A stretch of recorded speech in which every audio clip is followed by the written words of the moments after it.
Show की शुरुआत में रोमन रेंस अपने लॉकर रूम में एंटर होते हुए दिखाई देते हैं। उनके साथ पॉल हेमन, सोलो सिकोआ और जिम्मी ऊसो भी होते हैं। अब हमें यूएस चैंपियन लोगन पॉल दिखे। वो कहते हैं, वाह, मैं तो आपसे अच्छे से बात करने वाला था। ऐसा मत करो मेरे साथ। तुम चाहते हो मैं यहाँ ना रहूँ, मैं भी आपके सामने आना नहीं चाहता। सच कहूँगा, सीधी बात कहूँगा, केविन ओवेंस को मैंने कम आंका। एक गुस्सैल है वो, उसने काफ़ी अच्छा मैच दिया मुझे। केविन ओवेंस ने लोगन पॉल पर फ्लॉयड मैवेदर से ज़्यादा डैमेज करा। केविन ने खून निकाला, मुझे उसने नॉकआउट करा, बट वो फिर भी हार गया। मैं अभी भी चैंपियन हूँ आपका। कब समझ आएगा कि मैं इस रोस्टर में सबसे टफ इंसान हूँ। अरे मैं नी टूट गई, ये टूट गया, शोल्डर टूट गया, मेरा मैनिया का सपना टूट गया। सबको चोट लगती है, मेरे अलावा मुझे कोई नहीं तोड़ सकता है। मैं आपका United states champion Logan Paul हूँ, दुनिया में इकलौता हूँ। तभी यहाँ केविन ओवेंस की एंट्री होती है। अब वो बोलते हैं, क्या पता, मुझे तो ये जगह काफ़ी अच्छी लगती है लोगन। एक मिनट रुक जा, तुझे बहुत सुन लिया और अब मत बोल। जब से तू डींगे हाँक रहा है, सबको लगता है तू बेवकूफ़ है। मैं जानता हूँ रॉयल रंबल में टाइटल नहीं ले पाया, बट मैं जीत गया था। यूएस चैंपियन बनना अच्छा रहता, बट उससे ज़्यादा तुझे नॉकआउट करने में बड़ा मज़ा आया। अब मैं तैयार हूँ। यूनाइटेड स्टेट्स टाइटल को उसकी प्रसिद्धि मिलनी चाहिए। लोगन पॉल कहते हैं कि मैंने सुन लिया केविन कि तुम फ़ायदा नहीं उठा पाए तुम्हारे इकलौते चैंपियनशिप मैच का। ब्रास नकल तो सेटअप था, तुम फंस गए। मैं शतरंज खेल रहा था, बट तुम तो लूडो खेल रहे थे। मैंने तुम्हें हरा दिया। केविन ओवेंस कहते हैं, तुम किसे बेवकूफ़ बनाना चाह रहे हो? तुम्हारे लिए नया है, ये मुझे 10 साल से देख रहे हैं। मैं पकड़ा गया, रेफरी पे सब गुस्सा है, बट उसने अच्छा काम करा। वो जो जिस काम के लिए है उसने वही काम करा। बट एक बात बता दूं, नेक्स्ट टाइम हम एक दूसरे के खिलाफ आएंगे तो मुझे ब्रास नकल की जरूरत नहीं पड़ेगी। लोगन कहता है कि तू मेरे पास खड़ा है, बदबू आ रही है। केविन ओवेंस कहते हैं, मैं प्राइम से नहा के आया हूँ। लोगन पॉल कहते हैं कि रीमैच नहीं मिलेगा तुझे, तुम अपने पे ध्यान दो, मैं अपने पे ध्यान दूंगा। ऑस्टिन थ्योरी के खिलाफ जो मैच है उस पे ध्यान दे। तभी यहाँ ऑस्टिन थ्योरी की एंट्री होती है और उनके साथ ग्रेसन वॉलर भी होता है। अब केविन ओवेंस शुरू में ऑस्टिन थ्योरी को लपेट के मार देते हैं। थ्योरी भी अब पलटवार करते हैं, हालांकि केविन ओवेंस तगड़ा जवाब देते हैं। अच्छा मैच दिखा इन दोनों के बीच। अब ऑस्टिन थ्योरी स्टनर से बचते हैं और केविन ओवेंस को रिंग कॉर्नर में डाल देते हैं। लोगन पॉल ने ऑस्टिन थ्योरी को ब्रास नकल दिया, केविन ओवेंस उससे बचे। ग्रेसन वॉलर भी दखल दे रहा था तो उसको केविन ओवेंस ने मारा और ब्रास नकल से ऑस्टिन थ्योरी को दे मारा और रेफरी ये नहीं देख पाया और मैच केविन ओवेंस ने जीत लिया। अब हमें LWO वर्सेस लगारो डेल फैंटास्मा वर्सेस प्रीति तितलियां वर्सेस बुच और टाइलर ब्रेट के बीच एक मैच दिखा। ये फैटल 4-वे मैच था। मैच की शुरुआत टाइलर ब्रेट और प्रीति तितली ने करी। इसके बाद सभी आपस में भिड़ गए। अब वैसे तो सभी एक दूसरे के खिलाफ थे, बट फेस टीम और हील टीम भाई साहब मिलकर लड़ने लगी। रिंग के बाहर जेलिना वेगा ने लोपेज को डाल के कूट दिया। ठीक ठाक मैच दिखा इन सभी के बीच, जिसे पीट डन और टाइलर ब्रेट ने जीत लिया। अब यार बार बार बुच का नाम पीट डन तो याद रहता नहीं है। अब बैकस्टेज डैमेज कंट्रोल की इयो स्काई, आस्का, कायरी सेन तीनों मिलके कुछ कहती हुई दिखाई दी, जिसमें इयो स्काई कहती हैं, चिंता मत करो, बैले आज की रात खत्म हो जाएगी। बैले ये बात सुन लेती हैं, मतलब कि डैमेज कंट्रोल में फूट अब पड़ चुकी है। अब हमें बैले दिखाई दी, उनके साथ इयो स्काई, कायरी सेन और आस्का तीनों वुमेन्स डैमेज कंट्रोल की मौजूद थी। अब बैले बोलती हैं, जब मैं रेसलमेनिया के बारे में सोचती हूँ तो मैंने सब कुछ कर लिया है। मैंने रॉ वुमेन्स चैंपियनशिप डिफेंड करी है, मैंने स्मैकडाउन वुमेन्स चैंपियनशिप डिफेंड करी है, मैंने टैग टीम टाइटल डिफेंड करे हैं, सभी टाइटल को डिफेंड करा है। पर इस साल अलग है और ये साल कुछ खास होने वाला है।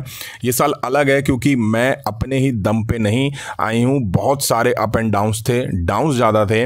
मैं अकेले नहीं थी, मेरी गर्ल्स भी मेरे साथ थी। रेसलमेनिया में जाने से पहले मेरे साथ कुछ ऐसा था जो पहले कभी नहीं था। डैमेज कंट्रोल हमेशा से मेरे साथ था। डैमेज कंट्रोल परिवार है। जब मैं रेसलमेनिया के बारे में सोचती हूँ तो मैं अच्छे मूवमेंट्स के बारे में सोचती हूँ। अगर मुझे टॉप पे होना है तो मुझे दिखना होगा और बेटर स्टार का सामना करना होगा। जो बात मुझे लेके आती है रिहा रिप्लाई की, मैं अलग रास्ता चुन सकती हूँ। कभी भी चैंपियनशिप जीतना और टाइटल पकड़ना काफ़ी नहीं होता है। जो लोग आपके ऊपर डाउट करते हैं उनको गलत साबित करना, जिनको देख के लगता है वो आपके दोस्त हैं। अब बैले जब प्रोमो दे रही थी तो पीछे खड़े होकर आस्का, कायरी सेन, इयो स्काई तीनों हंस रही थी। तो बैले बोलती हैं, तुम लोगों का हंसना हो गया। फिर वो जैपनीज में कुछ बोलती हैं। अब बैले की जैपनीज सुन के ये तीनों शॉक्ड हो जाती हैं। बैले कहती हैं, हाँ ये जैपनीज थी, तो मेरी पीठ पीछे इसी भाषा में बात करती हो मेरे पीछे, तो मैं क्या लगता है मैं देख नहीं सकती, मैं सुन नहीं सकती? मैं चाहती थी डैमेज कंट्रोल ऊपर जाए, मैं सबको साथ लेके रेसलमेनिया जाना चाहती थी। जब तुमने और डकोटा काय मैंने शुरुआत करी थी तभी यहाँ आस्का और कायरी सेन, ईयो स्काई सब मिलके बैले पर अटैक कर देते हैं। बैले पलटवार करती हैं, एक पाइप लेकर आती हैं, उससे आस्का और कायरी सेन को कूट देती हैं, बट ईयो स्काई को बिना पिटे वो निकल जाती हैं, उन पे वो नहीं उठा पाती हैं हाथ, और वो उस अनाउंसमेंट की बात करती हैं जिसमें बैले कहती हैं, ईयो मैं तुम्हें अब रेसलमेनिया में मिलूंगी। अब हमें Bobby Lashley, street profit versus final testament के बीच एक मैच दिखना था। ये 6 मैन टैग टीम मैच था। मैच से पहले ही सभी आपस में भिड़ गए। ऑथर ऑफ पेन को स्ट्रीट प्रॉफिट्स ने बाहर करा। रिंग में अब बॉबी लैशली और कैरियन क्रॉस थे। बॉबी लैशली कैरियन क्रॉस पे हर्ट लॉक लगा देते हैं। तभी स्कारलेट आके बॉबी लैशली के ऊपर चढ़ जाती हैं। तभी बियांका बिलेयर की मेले में बिछड़ी बहन बी फैब आती है, स्कारलेट को मारती है और बॉबी लैशली कैरियन क्रॉस को स्पीयर देके फाइनल टेस्टामेंट को खदेड़ देते हैं। क्या मजाक है यार, मैच शुरू ही नहीं हो पाया इनके बीच। अब हमें टिफनी स्ट्रैटन वर्सेस मशीन के बीच एक मैच दिखा। फाइनली टिफनी यहाँ देखने को मिली। शुरू में मशीन टिफनी स्ट्रैटन में काफ़ी मार देती हुई दिखाई दी। अब टिफनी पलटवार करती हैं, मशीन थप्पड़ लगाती हैं और पूरी भड़ास वो टिफनी स्ट्रैटन पे निकाल देती हैं। मशीन को आज पूरा मौका मिला क्योंकि इतने टाइम में तो वो अपने मैच ही हार जाती हैं। टिफनी पलटवार करके अल्बामा स्लैम लगाती हैं। रिंग कॉर्नर में शानदार मून सॉल्ट लगा के टिफनी स्ट्रैटन यहाँ पे मैच जीत लेती हैं। स्मैकडाउन में टिफनी स्ट्रैटन का स्वागत है। अब हमें रोमन रेंज दिखाई दिए, उनके साथ Paul Heyman, Jimmy Uso, solo Sikoa सभी मौजूद थे। फैंस यहाँ पे कॉडी कॉडी चैंट्स कर रहे थे। रोमन रेंज कहते हैं हाँ उस तक पहुँचेंगे बट पहले एक्नॉलेज मी। अब रोमन रेंज कहते हैं वाइज मैन, अपनी बातें मैं दोहराना पसंद नहीं करता। जो मंडे नाइट रॉ पर बातें कही गई वो बातें मैं नकार भी नहीं सकता। मेरे छोटे भाई सेथ रॉलिंस ने जो बात कही है उसके पास बेटर टाइटल है मुझसे।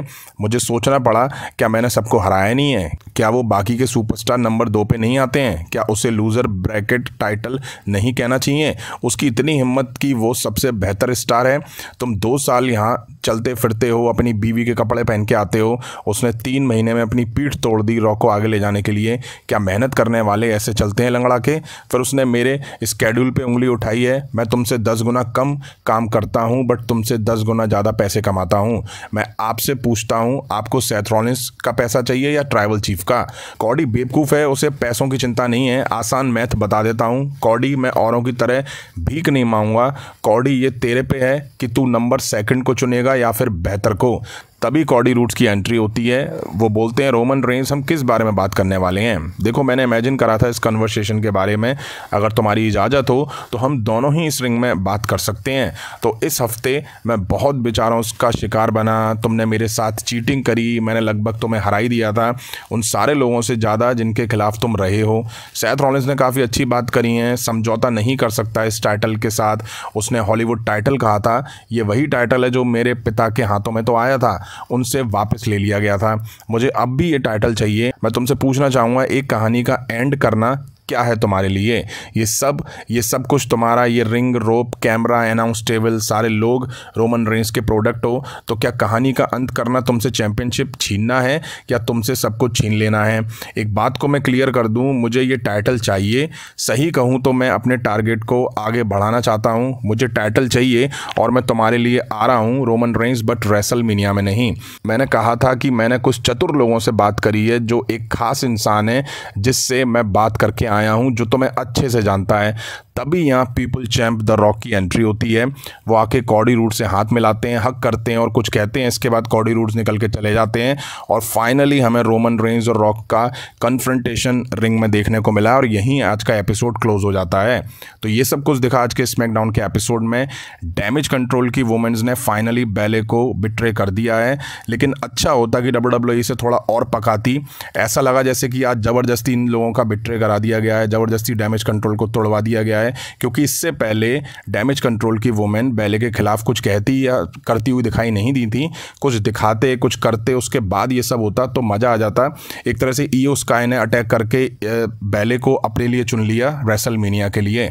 हालांकि रेहा रिप्ले के प्लान्स कुछ और ही हैं। वहीं मेन इवेंट की बात करें तो कॉडी रूड्स ने यह बोला है कि मैं तुम्हारे लिए आ रहा हूँ, रोमन रेंज टाइटल के लिए आ रहा हूँ, लेकिन रेसलमेनिया में नहीं।